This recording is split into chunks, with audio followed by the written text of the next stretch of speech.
जन स्वराज पार्टी के प्रदेश अध्यक्ष मनोज भारती ने अररिया में एक महत्वपूर्ण घोषणा की है, जिसमें उन्होंने कहा है कि उनकी पार्टी 2025 के विधानसभा चुनाव में सभी 243 सीटों पर चुनाव लड़ेगी। मनोज भारती ने यह भी कहा कि उनका मुख्य उद्देश्य जनता का राज स्थापित करना है, न कि सत्ता हासिल करना।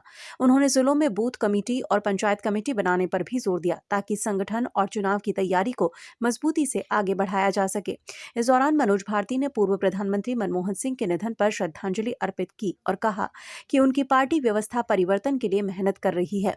अररिया जिला अध्यक्ष अली रजा, जिला प्रवक्ता कुमुद रंजन, महिला अध्यक्ष रूबी परवीन, फैसल जावेद, राकेश विश्वास सहित जन स्वराज पार्टी के अन्य नेता भी इस कार्यक्रम में मौजूद थे। ये घोषणा बिहार के राजनीतिक परिदृश्य में एक महत्वपूर्ण मोड़ साबित हो सकती है। मनोज भारती ने कहा कि उनकी पार्टी का मुख्य उद्देश्य जनता के हितों की रक्षा करना है और व्यवस्था परिवर्तन के लिए काम करना है। उन्होंने कहा कि उनकी पार्टी सभी वर्गों और समुदायों के लोगों को साथ लेकर चलेगी और उनके हितों की रक्षा करेगी। ये घोषणा बिहार के राजनीतिक परिदृश्य में एक नए युग की शुरुआत कर सकती है। सर, आज का प्रोग्राम किस तरह का प्रोग्राम है? हमें पार्टी बनने के बाद पार्टी अध्यक्ष का अररिया में पहला विजिट है, पहली यात्रा है और इसका मुख्य उद्देश्य है कि पार्टी अध्यक्ष पार्टी कार्यकर्ताओं से बातचीत करें, उनको आगे के बारे में कार्यक्रम निर्धारित करें और चुनाव की तैयारी में उनका साथ मांगे। बेसिकली हम 2025 की चुनाव की तैयारियां शुरू कर रहे हैं, इसी की ये यात्रा है।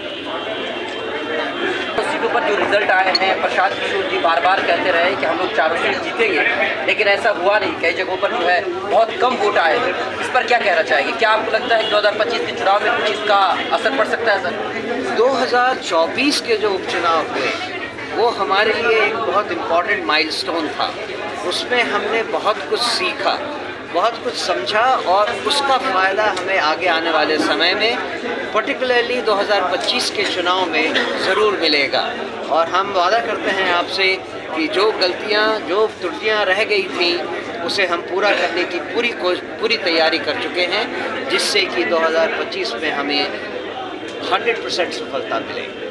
सर, जन स्वराज धरना प्रदर्शन वगैरह इस तरह उनके समर्थन में हम गए थे। उसके एक दिन पहले मैं भी गया था उनसे मिलने के लिए। तो ये केवल एक समर्थन का तरीका है और अभी तक हमने धरना प्रदर्शन के बारे में ये कहा है कि हम उसमें भाग नहीं लेना चाहते हैं, लेकिन आगे आने वाले समय में हम कुछ भी कर सकते हैं। वो डिपेंड करता है कि क्या सिचुएशन है और क्या डिमांड है सिचुएशन। सर, आप सीमांचल में हैं और सीमांचल एक मुस्लिम बहुल इलाका है सर, और यहाँ पर MIM बड़ा फैक्टर रहा है। तो आपको लगता है 2025 के चुनाव में जन स्वराज और MIM कैसा कुछ हो सकता है कि उसकी वजह से जन स्वराज को नुकसान पहुँचे? हम किसी और पार्टी से कोई गठबंधन कभी नहीं करने वाले हैं। जहाँ तक हमारी अपनी चुनाव स्ट्रैटेजी का सवाल है, हम केवल और केवल जनता को जगाना चाहते हैं। उनको एक संदेश देना चाहते हैं कि 40 सालों से उन्हें जो लूटा जा रहा है, उनके साथ जो अन्याय हुआ है, उसके लिए अगर कोई विकल्प है तो ये एक नया विकल्प है जो जन स्वराज की तरह सामने आया है। हमारा काम और हमारी लड़ाई भी अपने आप से है कि हम जनता को कितने अच्छे से अपना संदेश दे पाते हैं।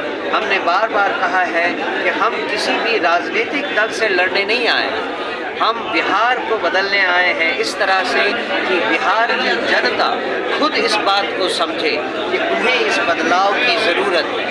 जिस दिन वो समझ लेगी और ये समझ लेगी कि बदलाव लाने के लिए केवल जन स्वराज ही एकमात्र रास्ता है, हम जीत जाएंगे। उसके प्लान को ध्यान से देखें तो उसमें 5 मेन एलिमेंट हैं।